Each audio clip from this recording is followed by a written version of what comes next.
안녕하십니까. 저는 한센복지협회 연구원에서 근무하고 있는 김종필입니다. 사람들은 이 세상을 살면서 많은 병에 걸리게 됩니다. 여러분들 혹시 어쩔 수 없이 생기는 병이지만 안 걸렸으면 하는 병 많이 있겠죠. 여러분들 어떻게 생각하시는지 모르겠습니다. 마음 이런 병들이 우리가 흔하게 생각할 수 있는 병이겠죠. 근데 우리가 잘못 알고 있는 그런 거에서 생긴 편견 때문에 가장 많은 피해를 보는 병 중에 하나가 한센병이라고 생각합니다. 오늘 이 시간에는 여러분에게 한센병에 대해서 조금 설명드리고자 합니다. 지난 5, 6년 전에 미국의 한센병 학자는 미국 의사들의 모임에서 어떤 발표를 하였습니다. 잊혀진 하지만 사라지지 않은 미국의 한센병이라는 제목으로 강의를 하였었는데요. 이 한센병은 굉장히 오래된 병이죠. 성경에 나와 있는 아주 오래된 병. 과연 그것이 이렇게 발전한 21세기에 미국에도 있을까라고 많은 사람들은 의문을 갖는다고 합니다. 그런데 실제로 현재 매년 미국에서는 약 150명의 신환자가 발생하고 있고 한 3천여 명이 치료받고 있다고 합니다. 이 문제에 대해서 그는 의사들에게 이런 말씀을 했습니다.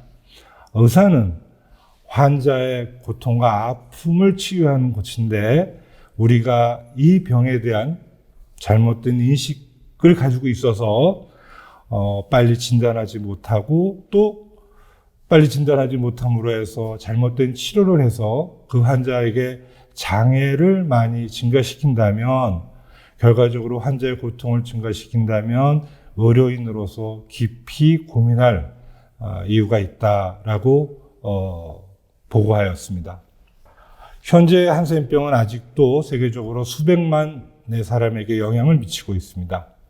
2000년 세계보건기구는 인구 10,000명당 1명 이하의 환자가 발생했을 때 공중보건학적으로 문제가 해결되었다고 판단하였습니다. 실제적으로 유병률 차원에서는 인구 10,000명당 1명의 성과는 이루었습니다. 그런데 그 이후 발견율이 일부 감소하고 있었는데 그것이 진정한 질병 전파의 감소였는지 아니면 우리가 한센병이 이제 다 퇴치되었구나라고 하는 안도감에 따른 열심히 환자를 찾지 않았던 보고된 환자의 감소였는지에 대해서 의문을 제기했습니다. 그 이유는 21세기에도 약 10%의 신환자가 어린이 환자였고 이는 현재도 질병이 전파할 수 있을 가능성을 우리에게 암시하고 있습니다. 또한 한센병은 잠복기가 비교적 길기 때문에 가시적으로 증상이 발현될 때까지 오랜 시간이 걸리고 그 이후에나 진단이 가능한 병이기 때문에 그 사이에 우리도 모르게 여러 곳으로 이 병이 전파되는 것 아닌가라는 의문을 제기하였습니다. 질병 전파 확산을 막기 위해서 환자와 아주 밀접한 접촉한 사람들에 대한 조사가 필요하고 이들에 대한 예방치료 역시 필요하지 않은가라고 그들은 얘기했습니다. 그런데 그들이 예방치료를 시범사업으로 하는 과정에서 발견됐던 것들은 왜 내가 예방치료를 받나요? 라고 물어보면 그동안 같이 지냈던 당신의 동료, 당신의 가족이 한센병으로 진단되었습니다. 라고 이야기하였기 때문에 결과적으로 환자 이 질환에 대한 공포는 더 커졌고 이에 따른 편견과 오해로 환자는 사회적으로 의료적으로 더 고립되게 된 결과가 있었다. 그래서 앞으로 이 문제에 대한 깊은 고민을 하고 그에 따라 사업을 진행해야 되지 않을까라고 보고하였습니다. 한센병은 이미 알려진 바와 같이 나균에 의한 만성 유가종성 질환입니다. 주로 피부와 신경에 침범해서 주 증상들은 주로 피부와 신경에 발현되겠죠. 이 병은 재미있게도 숙주, 이 균에 노출된 사람의 면역 정도에 따라 아주 다양한 양상의 변화를 일으키는 것이 하나의 특징입니다. 그런데 이 물리적인 이 병의 형태 이상으로 환자의 삶에서 육체적, 정신적, 사회적으로 많은 영향을 미치는 그런 질환이 한센병입니다. 한센병의 원인균인 나균은 1813년 노르웨이 의사 한센이 최초로 발견했습니다. 이 균은 그람 염색 양성이고 AF 스테닝에서 포지티브로 나타나고 간균의 형태를 가지고 있으며 세포 내에 기생하는 균주로 알려져 있습니다. 안타깝게도 현재까지 인공배양은 성공하지 못했습니다. 인공배양이 성공하지 못했기 때문에 이 병원치에 대한 자세한 미생물학적 특성은 아직 완전하게 알려져 있지 못하고 있습니다. 개대기간은 여러 가지 실험적 통계에 의하면 12 내지 14일로 추정되고 있습니다. 나균과 가장 가까운 여러분들이 흔하게 알고 있을 수 있는 병이 결핵인데 결핵을 일으키는 건 물론 결핵균이겠죠. 결핵균과 나균은 상당한 유사한 점을 가지고 있습니다. 그런데 그 중에서 아주 특이한 것은 그들이 가지고 있는 유전자 중에서 이 유전자가 어떤 기능을 하고 있는지를 잘 알 수 없는 유전자의 부분이 결핵균에 비해서 굉장히 많다라는 것이 이 균주의 특징이라고 알려져 있습니다. 이런 이유 때문에 아마도 결핵균은 어렵게나마 인공배양이 가능했지만 나균은 아직까지도 인공배양이 어려운 것으로 우리가 생각하고 있습니다. 과거까지는 한센병의 원인을 나균 하나라고만 알고 있었습니다. 그런데 2008년도에 나중균이라는 나균의 변형된 형태가 한센병을 유발시킬 수 있다라는 보고가 있었습니다. 사실 나중균이 최근에 와서 생긴 균은 아니고요. 나중균과 나균을 구분할 수 있는 분자생물학적인 연구가 과거에 없었고 2000년 이후에 진행되었기 때문에 2000년 이후에 나균과 나중균을 구별할 수 있게 돼서 2008년도에 공식적으로 나중균도 한센병을 유발시킬 수 있다라는 보고를 하게 되었죠. 나균이 우리 몸에 들어오면 아까 말씀드렸듯이 피부와 신경에 친화력을 갖는다고 했지 않습니까? 그래서 신경에는 슈반세포라는 세포에 침범을 하고요. 피부에서는 사실은 침범이라기보다는 피부에 나균이 전파가 되고 거기에 대해서 우리가 대항하기 위해서 우리 몸에 있는 대식세포가 나균의 식균작용을 하고 이런 과정들이 이제 피부에서 일어나게 되겠죠. 그래서 처음에 말씀드렸듯이 각 개인이 갖는 면역학적 상태에 따라서 결핵 양형부터 나중형까지 다양한 임상 형태를 보여주게 되겠습니다. 알려진 바에 의하면 나균에 노출된 95%의 사람에서는 실제적으로 증상이 발현되지 않는다고 알려져 있고요. 그 5%의 환자가 그 나균에 대한 면역 정도에 따라서 결핵 양형서부터 나중형의 다양한 임상 형태로 이 질병이 발현된다고 알려져 있습니다. 그래서 결과적으로 결핵 양형은 비교적 높은 세포 면역에 의해서 우리가 실제로 나균을 발견하더라도 아주 적은 양이 발견이 되고 매우 적은 곳, 국소 감염이 일어나고 사실은 도말 검사를 했을 때 균을 볼 수 없는 경우가 많게 되겠죠.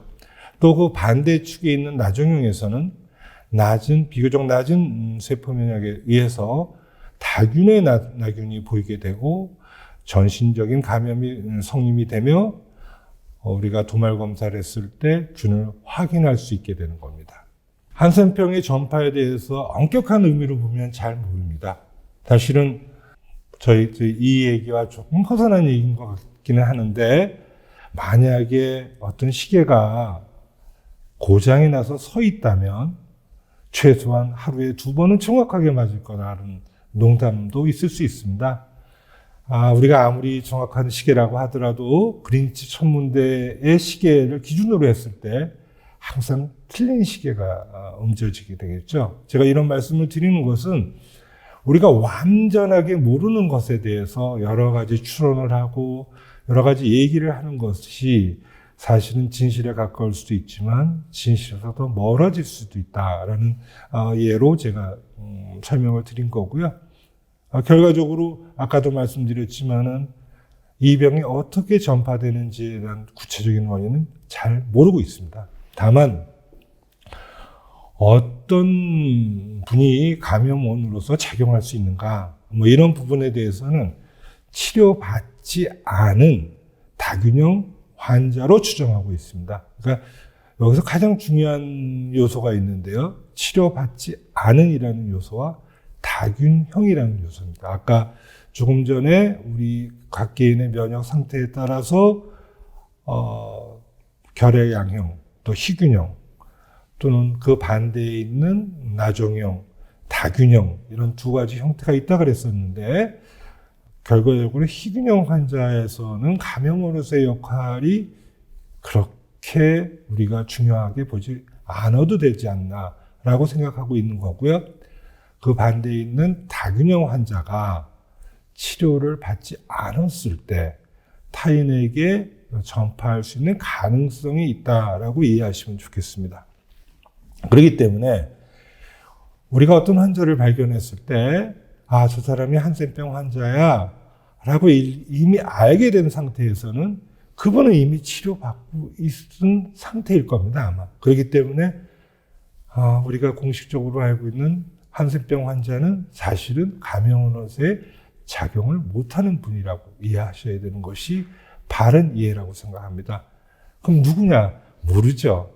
사실은 아직까지 발현되지 않은 상태니까 어떤 사람이 어떤 사람한테 전파할까 사실은 정확히 알 수는 없습니다. 이 모든 것들이 완전히 증명되지 못한 이유는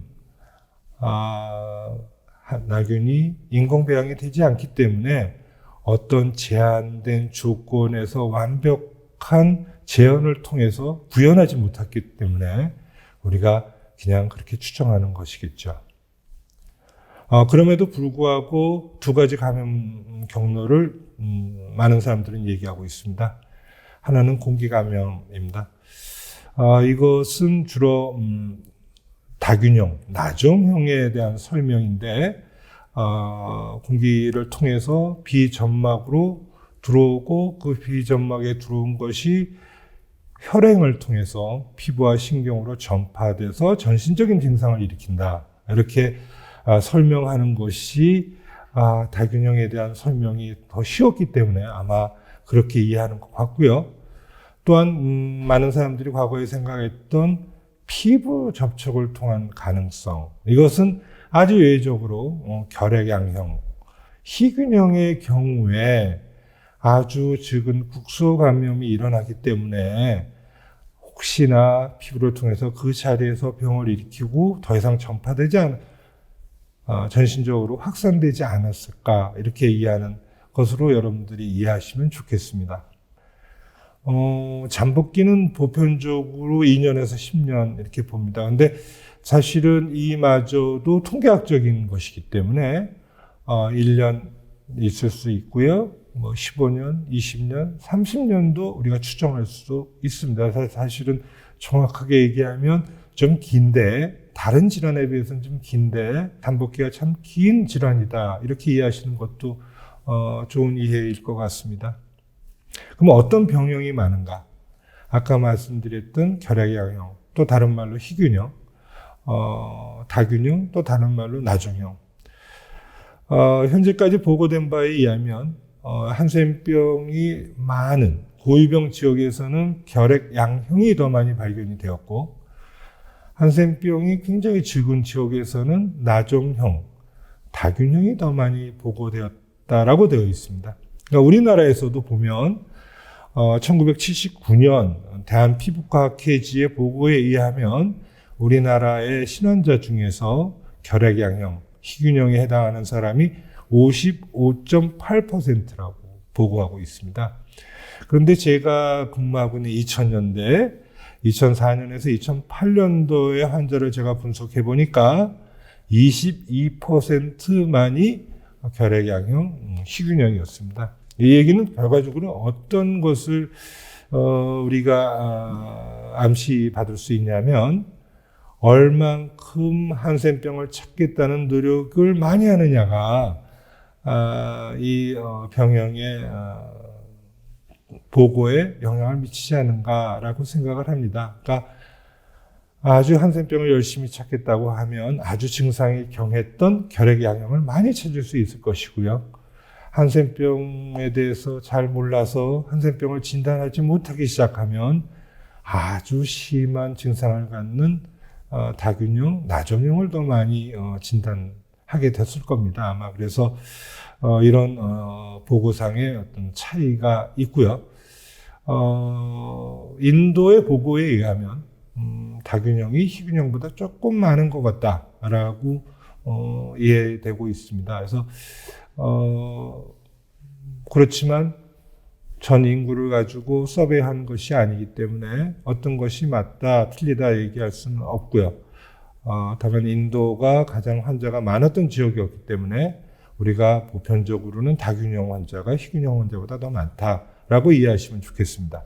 성별은 발생률이나 유병률 모든 관점에서 남자가 더 많습니다. 물론 엄청나게 많은 건 아니고요. 약간 많은 정도. 그래서 이 문제는 아마도 남자가 여자보다 보편적으로 사회생활을 더 많이 하기 때문에 많은 사람을 더 접촉하기 때문에 그렇지 않을까라고 이해하고 있습니다. 연령은 보통 젊은 나이 35세 기준으로 해서 35세 이하에서 더 많다라고 보고하고 있습니다. 그런데 옆에 그래프를 보시면은요, 이 그래프는 우리나라에서도 똑같은 그래프를 제가 확인을 했는데 2006년도에 홍콩에서에 대한 보고한 그래프입니다. 이 흐리게 그려져 있는 이 그래프는 1970년대 환자의 연령군을 가지고 만든 그래프고요. 이 진한 그래프는 2004년도 기준으로 본 것입니다. 이 1970년대 기준으로 보시면 되게 20, 30대가 가장 발생 빈도가 높았던 연령군이었죠. 그런데 2004년도에 보면 역시 20, 30대가 높은 픽이 하나 있고요. 또 60대 이상의 픽이 하나 있습니다. 이 문제를 어떻게 해석을 하냐면 과거 1970년대는 한센병이 홍콩에서도 굉장히 많았다. 홍콩에 거주하고 있는 사람들이 굉장히 많았다라고 이해를 하고 있습니다. 그런데 홍콩도 우리나라랑 비슷하게 한센병이 많이 감소했다. 그래서 과거에 한센병이 많았다가 나균에 노출됐던 사람들이 오랜 잠복기 끝에 지금 연령이 높은 60대 이후에서 발현이 됐다라고 이해합니다. 그러면 최근에 있는 20, 30대는 과연 무엇인가? 이 문제는 알아봤더니 홍콩에 왔던 이주민이었습니다. 그러니까 홍콩도 경제가 개발하면서 필리핀이라든지 인도네시아의 사람들이 많이 와서 노동자로 근무하고 있습니다. 그래서 그들이 왜냐하면 필리핀이나 인도네시아는 아직도 환자가 좀 많은 지역이기 때문에 역시 20, 30대 분들이 있다. 그래서 두 개의 픽을 갖는 게 특징이고요. 우리나라 역시도 똑같은 양상이 있습니다. 20, 30대 환자가 발견이 됐을 때는 대개 외국인, 우리나라에서 태어나지 않으시고 우리나라에서 일하시는 분들, 이런 분들이 많고 60대 이상에서는 내국인, 우리나라 분이 많습니다. 어떤 경우에 많이 생기느냐, 이제 이런 관점에서 이해를 하면은요, 다균형 환자와 아주 밀접한 접촉을 가졌던 사람. 그 밀접한 접촉에는 기간적인 측면, 물리적인 거리 측면이 다 포함이 됩니다. 그래서 그 사람이 한센병인지 모르고 살았던 거죠, 사실은. 모르고 오랜 기간. 근데 그 사람이 나중에 한센병이 됐더라도 희균형이 아니라 다균형으로 한센병이 됐던 사람과 아주 밀접한 접촉을 했을 경우에 한센병의 발생 위험도가 좀 높다 이렇게 이해하시면 되고요. 뭐 유전적인 요인에 대해서는 많은 사람들이 과거에는 얘기하고 있었지만은 사실은 완전히 검증되지 않은 부분입니다. 그래서 이 부분은 자칫 잘못 이해하면 한센병에 대한 편견과 오해가 더 깊어질 수 있고요. 아직 완전하지 않은 부분이기 때문에 사실은 거론하지 않는 것이 현 시점에서는 더 옳은 판단이라고 생각합니다. 또한 많은 사람들이 여러 가지 관점에서 얘기합니다. 우리나라의 사례에서도 그랬습니다. 우리나라가 환자가 많았었던 60년대, 70년대와 지금 어떤 변화가 있었느냐. 한센병에 엄청난 변화도 있었지만 경제적으로도 엄청난 변화가 있었습니다. 그래서 과연 그런 어떤 빈곤이라든지 어떤 경제 사회학적 요인이 한센병 또 발병에 연관이 있는 거 아닌가라고도 이해하려고 하는 부분도 있습니다. 그런데 이 부분도 사실은 예외적으로 좀 맞지 않는 경우도 있었습니다. 경제가 급격히 성장하는 국가에서도 또 한센병 환자가 좀 많이 늘어났던 사례가 있고요. 경제가 아주 악화되는 지역에서도 또 한센병 환자가 감소하는 경우도 있었습니다. 근데 보편적으로는 우리나라의 사례와 같이 경제가 좋아지고 경제 가발이 이루어지면서 한센병 환자가 줄은 그런 부분이 있기 때문에 혹시 사회 경제학적 요인도 한센병 발병에 영향이 있지 않는가라고 생각하고 있습니다. 다음 시간 정도에서 제가 말씀드릴 수 있을 텐데 한센병 진단에 PCR 항체 검사라는 검사가 있습니다. 이 검사가 양성인 사람은 이 검사가 음성인 사람에 비해서 향후 한센병의 발생 빈도가 높다라는 보고가 있고요. BCG 여러분들이 뭐 접종 받으신 분들은 접종 받으셨을 것 같은데 결핵을 위해서 우리가 BCG 접종을 하죠. 그래서 이제 BCG 접종을 받았던 사람이 안 받았던 사람보다 한센병 환자가 덜 생기더라라는 보고가 있는데 이 BCG에 대한 것들은 사실은 후행적 연구이기 때문에 후행적 연구라는 것은 환자 집단, 비환자 집단 중에 BCG를 몇 %나 맞았나 이걸 봤던 거기 때문에 과연 BCG가 완벽하게 한센병을 예방하는 효과가 있다라고 오해하셔서는 안 되고요. BCG를 맞는 경우가 한센병 발병에는 좀 도움이 되겠다 이 정도 이해하시면 좋겠습니다. 최근 한 5년 사이 있었던 재밌는 얘기를 좀 드리겠습니다. 뜬금없이 다람쥐 사진을 보였는데 이 다람쥐는 이제 우리는 그냥 다람쥐라 그러는데 영국 사람들은 황금 다람쥐라고 보고 또 학명으로는 붉은 다람쥐입니다. 근데 이제 영국 사람들은 저걸 황금색으로 봤던 것 같고 원래 영국의 토착 다람쥐였습니다. 근데 이제 이 다람쥐가 미국에서 미국 쪽의 다람쥐가 이제 영국에 들어오면서 그 다람쥐가 가지고 있었던 병 때문에 영국에 원래 토착하고 있었던 다람쥐들이 좀 많이 죽어갔습니다. 그래서 보호종으로 영국에서 지정해서 많은 영국 사람들한테 사랑을 받았던 다람쥐입니다. 근데 이들에게 어떤 문제가 발생을 하셨냐면 이 사진이 좀 적어서 잘 보이실지는 모르겠지만 여기 위에 있는 조그만 다람쥐 귀 보면 좀 뻘겋게 뭐가 좀 부어져 있는 그런 것도 있고요. 아래에 있는 다람쥐도 이 부분이 조금 정상적인 다람쥐의 모양은 같지 않죠. 그래서 이제 영국 학자들은 이 다람쥐에 대해서 좀 의문을 가졌습니다. 이 다람쥐가 왜 저런 게 생겼을까라고 의문을 가졌고 이 다람쥐에 대한 연구를 했고 이 다람쥐의 저런 증상을 유발시키는 것이 나균이라는 것을 발견했습니다. 그래서 2016년도에 보고를 했고요.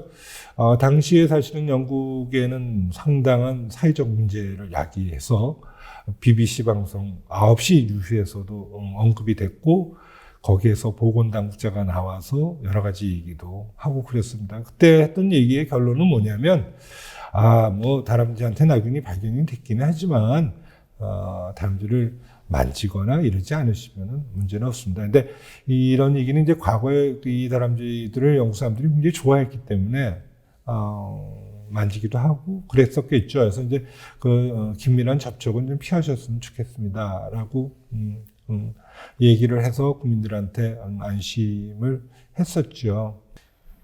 그때 같이 발표한 논문에 의하면 이 다람쥐가 가지고 있는 균주가 뭐 어떤 균주인가라고 봤더니, 중세형 유럽의 영국을 포함한 유럽의 유골에서 발견된 나균과 같은 나균이다 라고 이제 보고를 하게 됐습니다. 그러니까 그 얘기는 무슨 얘기냐면, 다람쥐에게, 영국에 살았던 다람쥐에게 최근에 나균이 생기기 시작한 게 아니라 아주 과거부터도 다람쥐한테 나균이 있었다라는 것들을 우리한테 암시해 주겠죠.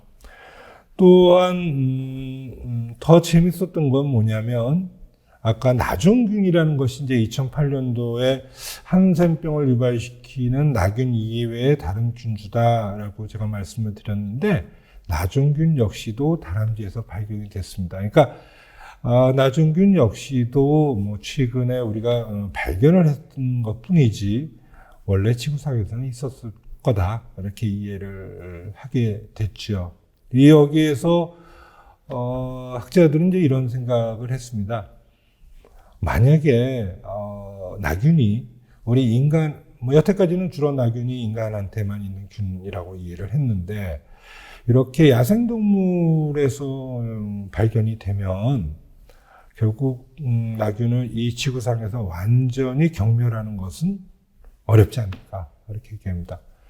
사실은 과거에는 일부 영장류들, 원숭이라든지 침팬치 이런 곳에서 나균이 발견됐다라는 보고는 사실 있었고요.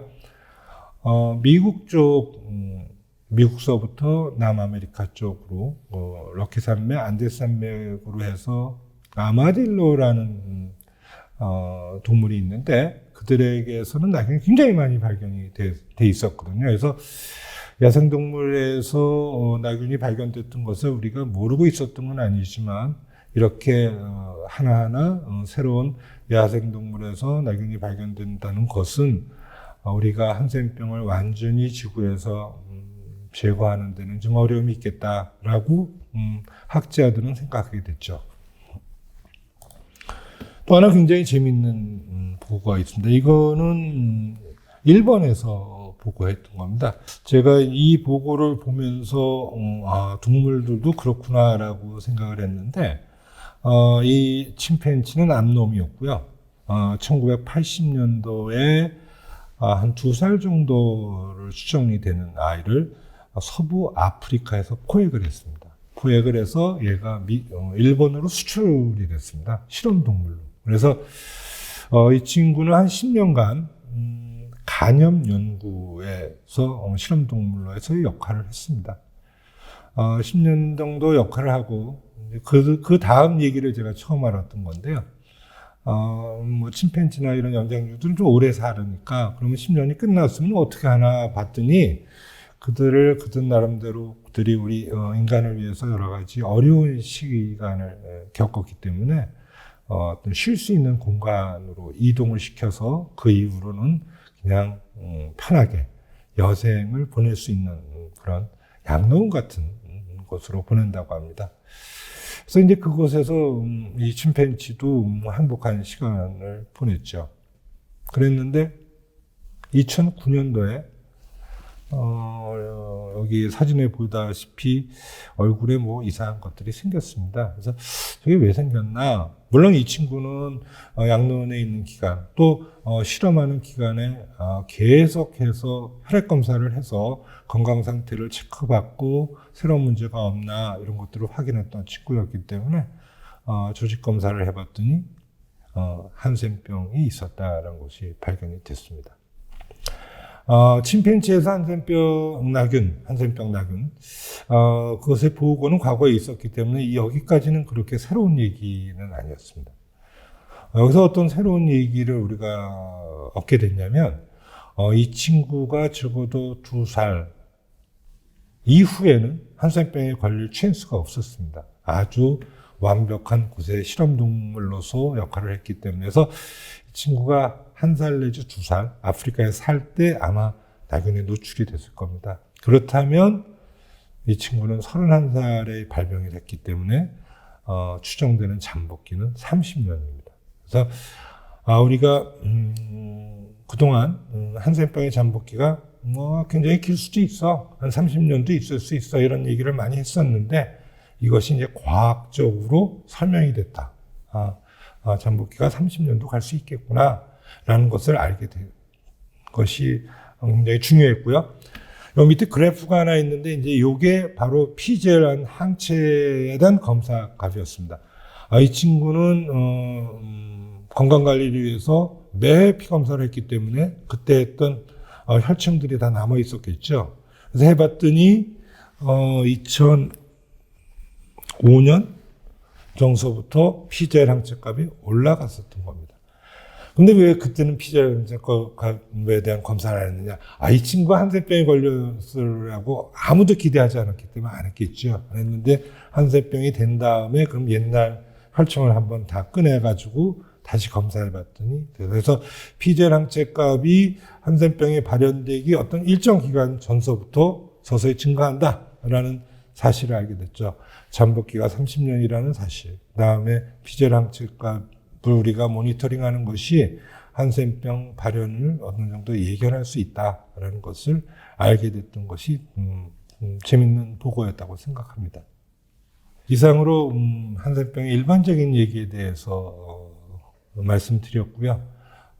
설명이 어땠는지 모르겠고 혹시 이해가 안 되시고 제가 이런 일이 좀 쉽지 않아서 재미없는 강의였지만 끝까지 봐주셔서 고맙고요. 혹시 궁금한 것이 있으시면 어떠한 경로를 통해서라도 저한테 연락해 주시면 제가 아주 흔쾌히 답해 드리겠습니다. 감사합니다.